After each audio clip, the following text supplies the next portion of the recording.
Good evening. My name is Sean Kershaw. I'm the Executive Director of the Citizens League, and I'm thrilled to be here tonight with Kate Wolford, who is the president of the McKnight Foundation, who's actually in the building. You just had to come downstairs. But if we could talk a little bit, Kate, about what do you see the role of foundations in general in this new civic conversation, and what do you see the role of the McKnight Foundation in particular in this civic realm and where we are today?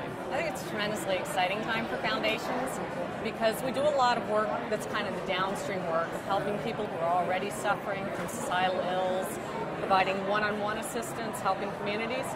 But this work takes us upstream to really help broaden the table of engagement for people in informing decisions that are affecting their everyday life. So it's really about moving into the public policy arena and engaging citizen voices in that and exercising our democratic freedoms. And I think foundations can see a lot of bang for the buck out of that. Well, and one of the things I've been impressed with you in particular in the foundation community locally on is saying that as much money as you don't have as much money to solve the problem. That you've really, I see that you've described yourselves as sort of civic catalysts.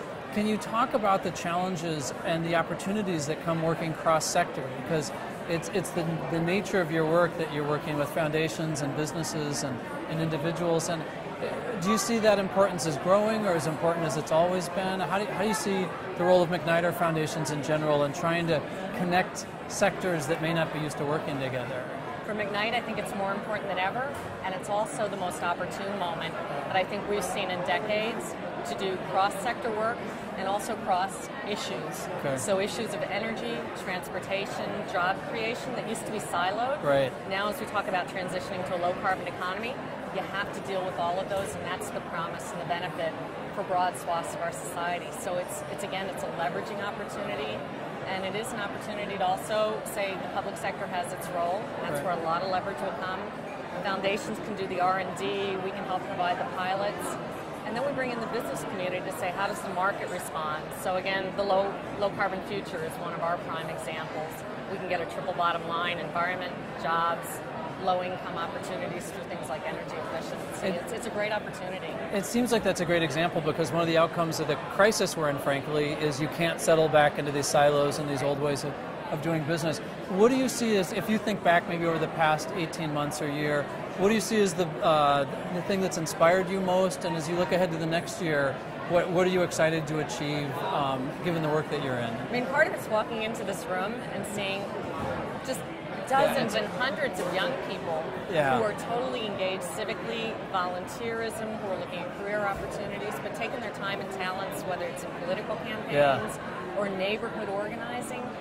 It's inspiring for folks like me who are saying, who's the next generation who really will be able to chart, how are we going to deal with healthcare? How are we going to deal with energy? How are we going to get out of this economic morass? And I hear a whole new language of sustainability and really using our civic muscle to get there. It's really powerful. I have to say, because I mean, as someone who's not in that generation, it's fantastic to see them showing up and saying, what can I do? What else? Anything else you want to mention about the work that McKnight's doing, or how do you see the Twin Cities position nationally? I mean, you have the benefit of having worked, I know, sort of across the country. What do you think Minnesota brings to this conversation from an institution that's so critical to Minnesota's history like the McKnight Foundation? We're constantly looked to for innovation and for the ability to work across sectors. Yeah, okay. And I think that's very true now. Secretary of HUD Donovan was just here in town, and he was able to see firsthand and to hear from our civic and elected leaders how, again, on energy, on housing, on transportation, we're actually connecting those dots, and we've got examples on the ground that we can show, and we're primed to actually ramp up. And we can actually also help the federal government understand how to remove obstacles and how to leverage their funding, like the stimulus funding, much better. So I think we're in a great position, but we also can't rest on our laurels. It's kind of the double-edged sword where sometimes I think Minnesotans think, well, we're always the best in everything, and we've got tremendous challenges, particularly demographically, aging population, but also bringing in our new communities of color fully into leadership and at the table, because that is our future workforce and our future civic voice.